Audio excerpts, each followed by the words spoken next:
ఏ మతమైనా మనం పాటించాల్సింది మన ధర్మం. అందుకనే 2 నిమిషాలు సైలెంట్గా కూర్చోవడం అదే మనకి కావాల్సిన, ఈ రోజుల్లో ప్రతి ఒక్కరికి ఉండాల్సిన ధర్మం.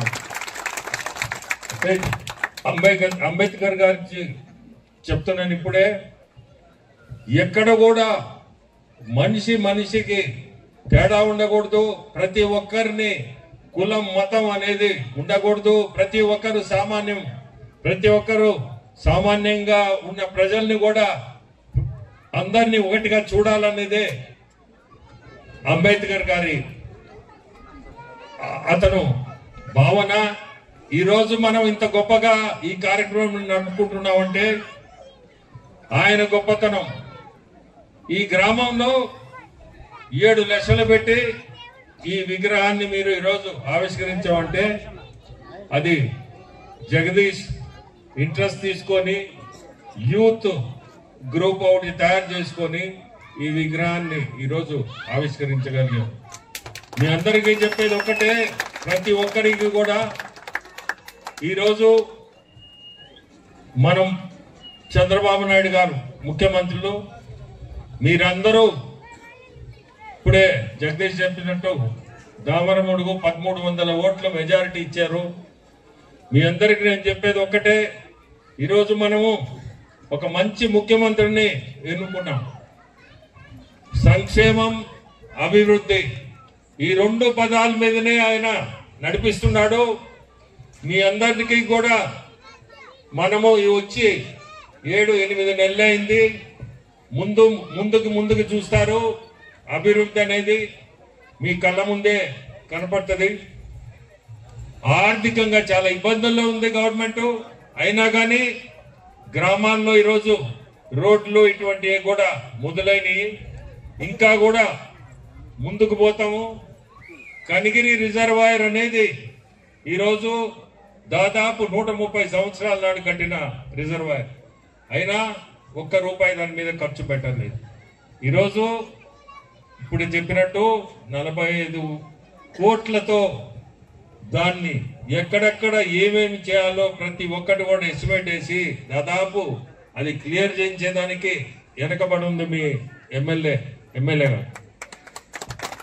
అది ఖచ్చితంగా చేసి తీర్థం కూడా. ఎందుకంటే దాదాపు 1,50,000 ఎకరాలు ఆయకట్టు, 1,50,000 ఎకరాలు ఆయకట్టు అంటే చిన్న విషయం కాదు. సో దీన్ని ముందు మనం చేయగలిగితే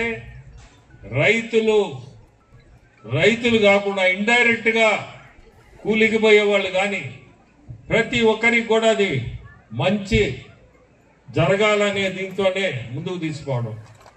ఈరోజు ఎమ్మెల్యే గారు ఉన్నారు, నేను మాట్లాడాల్సిన అవసరం లే, ఆమె మాట్లాడుతుంది. చెప్పాల్సింది ఆమె చెప్పద్ది, ఆ కాన్స్టిట్యూన్సీ ఆమెకు తెలుసు బాగా.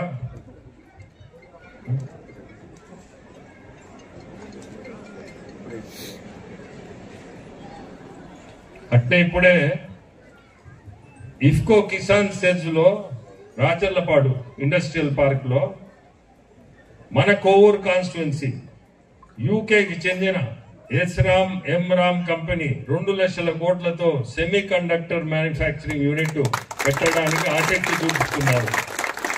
అటువంటిది వచ్చిందంటే దాదాపు మీకు ఉపాధి అనేది, మీకు విపరీతంగా యూత్ ఉన్నారు మన జిల్లాలో. వీళ్ళంతా దాదాపు హైదరాబాద్ అని, బెంగళూరు, అటు చెన్నై ఇట్లా పోయి ఉన్నారు. ఇటువంటి యూత్ ఉపాధి కల్పించే పరిస్థితి వస్తుంది. ఇది కానీ మొదలైందంటే దాదాపు నా లెక్క ప్రకారం దాదాపు 10,000 మందికి మనం ఉద్యోగాలు ఇవ్వగలుగుతాం. 10,000 అంటే టైం తీసుకున్నా ఇటువంటి ఇండస్ట్రీ మనం తెచ్చుకోగలిగితే ఈ కాన్స్టిట్యున్సీలో దాదాపు ఒక 10,000. ఇప్పుడు ఆల్రెడీ మీకు తెలుసు BPCL వస్తుంది 95,000 కోట్లతో, అది మన జిల్లాలోనే. దానివల్ల కూడా దాదాపు ఒక 20 లక్షల మందికి ఉద్యోగాలు వచ్చే అవకాశం ఉంది. సో ప్రతి ఒక్కరు కూడా ముందుకి మంచి రోజులు ఉన్నాయి. ఖచ్చితంగా కూడా ప్రతి ఒక్కరి ఇంటికి మంచి జరగద్దని కోరుకుంటూ మీ అందరిని ఈరోజు దావనమూడికి రావడం మొదటిసారి, కానీ మీ అందరిని చూస్తుంటే చాలా సంతోషం. చిన్న పిల్లలైతే ఎంత హుషారుగా వచ్చి ముందుకొచ్చి పాపం ఫోటోలు కావాలని, వయసు కూడా లేని పిల్లకాయలు వాళ్ళకి కూడా ఫోటోలు కావాలా మీతోటే అంటే ఎంత ఆనందం అనిపిస్తుంది అంటే ఈ గ్రామానికి రావడం ఇటువంటి మేము చూడలేము, గ్రామానికి వస్తేనే చూడగలుగుతాం. సో ఈరోజు నిజంగా కూడా చాలా సంతోషం. అంబేద్కర్ గారి విగ్రహం, రెండోది ఈ చిన్న పిల్లలందరూ ఇట్లా రావడం చాలా సంతోషం. ప్రతి ఒక్కరి ధన్యవాదాలు.